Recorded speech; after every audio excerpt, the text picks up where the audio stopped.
Ini adalah proyektor Benki MX501. Jadi proyektor ini rusak, ketika kita nyalakan sebentar dia akan mati.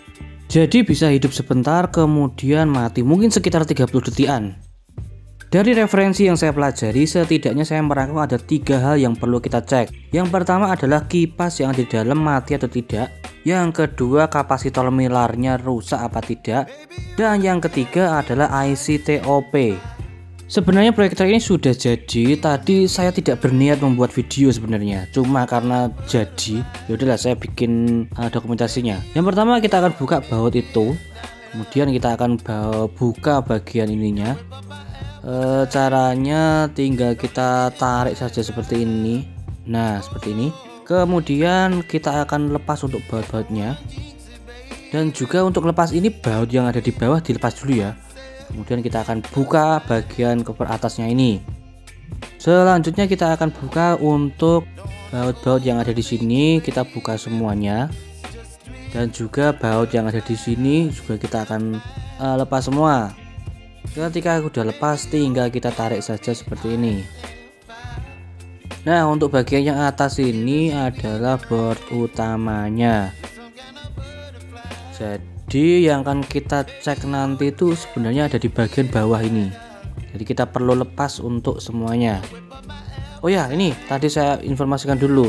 Sebelum buka cover atas tadi, kalian buka dulu baut-baut yang dari bawah ya. Ini ada 5 baut, tandanya ada lubang dan ada tanda panah seperti ini. Ini 3, 4, 5. Kemudian kalian congkel bagian ujung samping kiri kanannya menggunakan obeng atau apa. Karena ini tidak bisa langsung dilepas ya, masih ada pengait kecil. Untuk selanjutnya kita akan lepas untuk soket-soket kabelnya. Jadi untuk board yang atas ini ada 7 kabel soket yang harus kita lepas. Nah ini yang kedua, terus ini yang ketiga, dan ini yang keempat. Jadi hati-hati ya ketika narik ini, jangan sampai kabelnya putus. Lebih baik kalian pakai obeng main aja biar lebih mudah. Ini ada 4, terus ini ada 1 kabel fleksibel, ini kita tarik saja. Dan ini masih ada 2 soket lagi. Nah ini urutannya di sini, terus kita akan lepas soketnya. Dan ini masih ada 1 soket lagi kita lepas. Jadi totalnya ada 7 soket yang harus kita lepas. Kemudian kita akan lepas untuk baut pengaitnya ini. Ini ada 3 baut. Nah ini 1, 2, dan 1 di bagian sini. Setelah lepas bautnya, tinggal kita tarik ke atas. Nah perlahan-lahan aja ya, sambil diperhatikan bagian jangan sampai ada yang patah. Terus kita akan angkat saja seperti ini. Nah seperti ini. Tadi ada soket-soketnya ya ini. Nah ini soket ini nyolok ke sini tadi. Nah bagian power supply-nya sudah terlihat. Selanjutnya kita akan lepas untuk kabel-kabel yang ada di power supply ini. Ini ada 1 soket besar seperti ini, tinggal kita tarik saja. Kemudian ini ada 1 lagi di sini, kita akan lepas juga soketnya. Pelan-pelan saja ya, jadi biar tidak ada komponen yang patah. Selanjutnya tinggal kita tarik saja seperti ini, tapi sedikit agak ribet ini karena depan muka saya ini ada kamera ya, jadi agak-agak sulit ini untuk lepasnya. Hati-hati ya waktu ngelepas, jangan sampai kita salah dalam menarik. Oh ya, ini kita lepas dulu aja kipasnya ini. Nah ini yang saya maksud tadi, kipas yang ada di dalam ini pastikan jangan sampai mati ya. Bisa juga kalau ini mati, penyakitnya yang mati tadi bisa dari situ juga. Selanjutnya kita akan tarik saja. Nah saya akan cari dan lihat bagaimana ini yang masih nyangkut ini. Nah ini ya sudah. Selanjutnya sebelum kita lepas masih ada 1 lagi kabel yang harus kita lepas, yaitu ini. Perhatikan kabel putih 2 ini ya. Ini kita akan lepas soketnya, tinggal kita pencet kancingnya terus kita tarik. Setelah itu kita akan cek ini power supply-nya ya, karena sumber kerusakan memang berada di power supply ini. Nah, ini yang pertama tadi kita ngeceknya, kita cek dulu kipas ini. Jadi pastikan kipas ini berputar dengan kencang ya. Coba perhatikan, itu ada 3 kabel, kuning, hitam, dan merah. Cara ngeceknya berputar atau tidak gimana? Nah, ini kipas ini 12 volt ya. Kalau kalian tidak punya adaptor 12 volt, kalian bisa menggunakan aki motor. Itu juga sama 12 volt.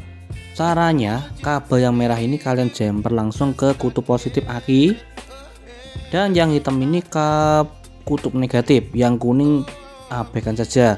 Kemudian kalian amati perputaran untuk kipas ini. Kalau misalkan putarannya kencang berarti itu normal. Kalau misalkan putarannya itu sangat pelan, bisa juga karena ini, jadi bagian dalamnya itu panas ya, sehingga dia mati-mati. Tapi setelah saya cek, kipasnya baik-baik saja. Beralih ke step kedua, ini kita cek untuk kapasitor milarnya. Tadi saya lihat kapasitor milarnya memang pecah ya, seperti ini. Bisa dilihat tadi. Nah, ini sudah saya ganti. Ini ada beberapa kapasitor milar. Kebetulan yang ini tadi pecah, jadi saya sudah menggantinya dengan yang baru. Tadi itu ukurannya adalah 105 2L. Saya kurang paham juga untuk voltasenya berapa. Ini makanya saya beli 2 milar ini, yang 630 volt sama 400 volt. Nah, ya untuk yang saya pasang ini, saya pasang yang 400 volt. Jadi coba perhatikan itu ya. Itu 105 J 400 volt. Itu sama dengan yang rusak tadi. Nah, ini kalau kalian mau ganti dengan yang baru juga boleh sih. Ini ukurannya 155K 2L. Tapi ini karena fisiknya masih bagus, tidak saya ganti. Kemudian saya coba pasang, ternyata masih belum berhasil, masih rusak juga. Jadi ketika kita nyalakan, selang beberapa detik, 20 detikan lah, dia mati lagi. Dan ternyata sumber masalahnya ada pada bagian yang terakhir ini. IC TOP nya juga kena. IC TOP nya mana? Nah, ini dia. Ini sangat murah sekali ya. Jadi untuk IC TOP nya ini sudah saya ganti ya, dan ini adalah bekasnya. Tadi sudah saya lepas dan ganti yang baru. Ini murah, ini harganya 12.000. Oh ya, untuk milarnya tadi juga murah, harganya cuma 3.000 rupiah. Nah, ini sudah saya ganti dengan yang baru. Cara ngelepasnya tadi memang sedikit agak ribet ya. Jadi kalian solder ulang dulu biar timahnya agak banyak caranya. Kemudian kalian kalau punya alat sedot timah seperti ini, kalian gunakan ya, lebih enak ini. Kalian lepas dulu untuk satu bagian sisi. Oh ya, ini juga pakai tang biar lebih mudah nanti lepasnya. Nah, ini ada 7 kaki ya ini. Kita lepas dulu aja yang bagian 3 kaki ini. Caranya kalian panasi, tambahin tenol, terus kalian sedot pakai alat ini. Kalau satu sisi sudah selesai, tinggal kalian minta bantuan teman aja untuk kemudian melepas IC nya tadi. Caranya kita gunakan tang tadi. Nah, kalian minta bantuan teman aja untuk menarikkan ini, sambil nanti di bagian belakangnya kita panasi menggunakan solder. Biar lebih mudah, kalian tambahin dulu tenolnya itu pada solderannya itu biar agak tebal. Nah, kemudian kalian panasi dengan menggunakan solder ini seperti ini. Tinggal kalian panaskan saja seperti ini. Pastikan menyentuh di semua kaki ya. Kemudian tinggal tarik IC nya tadi. Nah, cara itu yang saya pakai ya, karena saya memang juga amatir nih. Setelah semua terpasang, kita akan rakit kembali. Caranya kita akan pasang dulu untuk kipasnya tadi. Posisinya seperti ini. Nah, ini kabelnya ada di bagian seperti ini. Tinggal kita masukkan saja seperti ini. Terus kita akan pasang untuk power supply nya tadi. Oh ya, pastikan untuk kabel-kabelnya jangan sampai berada di bawah power supply ya, nanti kebingungan kalian mencari soketnya. Nah seperti ini. Terus kita akan pasang dulu bagian power supply ini ke tempatnya ya. Dan kita akan benahi dulu untuk kabel-kabelnya ini. Oh ya, ini kita akan pasang dulu aja untuk kabel yang putih tadi. Nah seperti ini, terus kita colokkan saja. Ini tidak akan mungkin keliru kok, karena soketnya beda-beda, jadi tenang saja. Terus ini ada soket satu, ini kita pasangkan dulu, colokkan ke bagiannya. Untuk selanjutnya kita akan pasang untuk kabel merah hitam tadi. Nah soketnya tadi berada di bagian paling kiri. Sebelumnya kalian rapikan dulu ya, dan posisikan power supply nya ini ke tempatnya, dan pastikan tidak ada kabel-kabel yang tergencet biar kabelnya nanti tidak putus. Nah ini soketnya, tinggal kalian colokkan saja seperti ini, tidak akan mungkin kebalik karena memang sudah didesain biar tidak mungkin kebalik.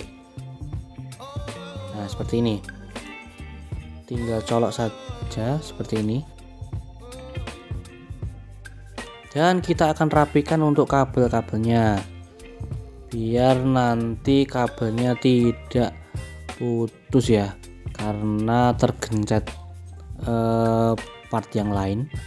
Selanjutnya kita akan pasang board utamanya ya. Jadi ini ada dua yang bagian nyolok tadi ya. Nah yang satunya tadi nyolok ke bagian ini, dan yang satunya tadi masuk ke ini. Terus yang ini nyolok ke bagian ini. Posisinya seperti ini. Nah ini saya skip dulu ya, karena saya harus memastikan soketnya terpasang dengan benar. Ini agak ribet ini kalau misalkan dari posisi ini. Nah ini saya skip aja videonya. Dan ini sudah terpasang ya. Selanjutnya kita akan pasang juga bautnya biar boardnya ini tidak lari kemana-mana. Nah seperti ini baut yang satunya ada di kiri. Kemudian kita akan pasang untuk soket-soketnya tadi. Bagian kiri ada 4 bagian kanan ada 4 soket, dan bagian kiri ada 3 soket tadi ya. Jumlah totalnya ada 7 soket. Nah ini tinggal kita colokkan saja, dan sepertinya memang juga nggak akan keliru kok, karena soketnya ini unik sih. Nah ini kita colokkan saja ke bagiannya. Bentar, ini agak ribet sekali nih karena di depan muka pas ini ada kamera ya, jadi agak ribet ya. Nah kita akan paskan dulu untuk kabel yang putih ini, terus kita akan tekan. Bentar, ini kok sulit sekali nih. Nah ini kita akan colokkan saja. Kemudian ini ada satu lagi, ini colokan yang kipas tadi ya, nyolok ke sini. Ini juga kita akan pastikan nyolok sempurna. Dan kemudian kita akan rapikan untuk kabel-kabelnya, jangan sampai ada yang tergencet.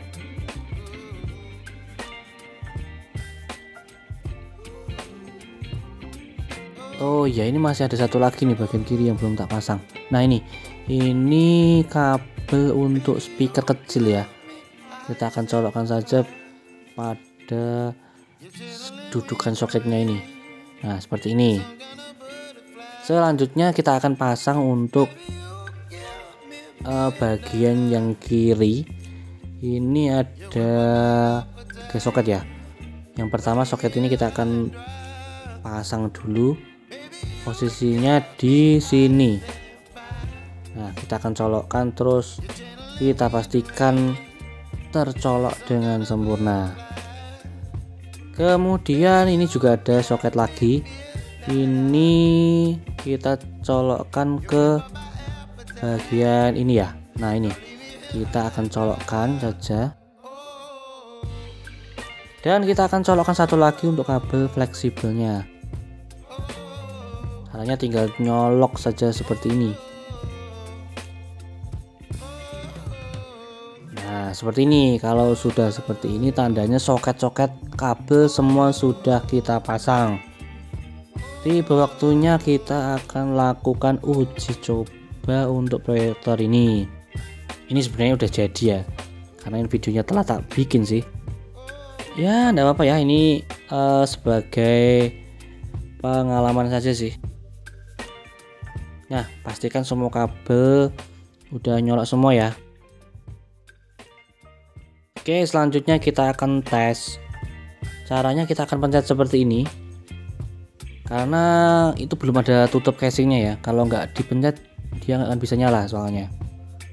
Nah setelah itu kita akan tunggu. Nah itu untuk kipas yang sebelah kanan itu udah nyala ya. Lampunya juga sudah mulai menyorot.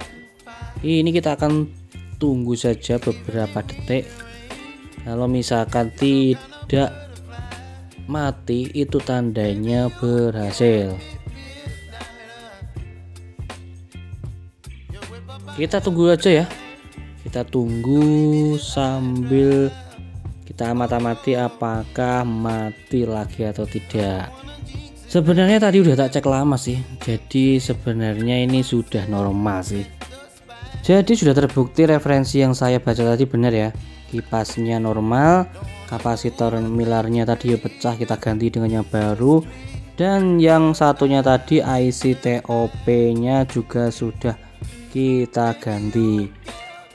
3 item ini, 3 masalah ini kita cek semuanya dan ternyata membuahkan hasil.